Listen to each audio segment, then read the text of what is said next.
ya. Patany patsirarony tsony. Fa ino ty mega miaka midina ohatrany ray anjato ty? Hein? 700 mégas, de aveo midina 400 secondes, de midina 200 secondes, de aveo ampiakarina 400 secondes. De zao da lasa 200 secondes ndray. Fa tena ampiakatra ny tension ko mihitsy vany da diavinareo. Zany misy tension.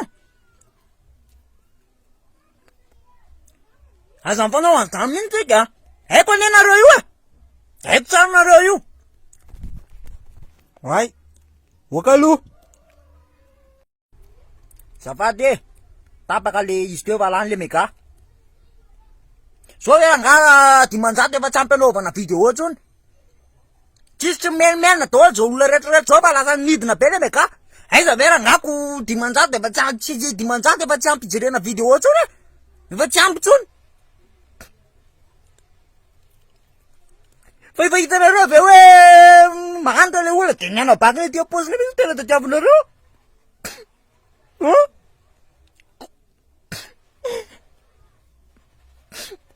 Efa hitanareo zany hoe tsy afaka miala aminay le tsy afaka miala aminay tsony le réseaux sociaux de vao mainka rotinareo le izy. Aza tao an'izany koa zay fa mampalahelo zay. Fa manino zao izy io raha mba ohatra hoe ampiakarina kely.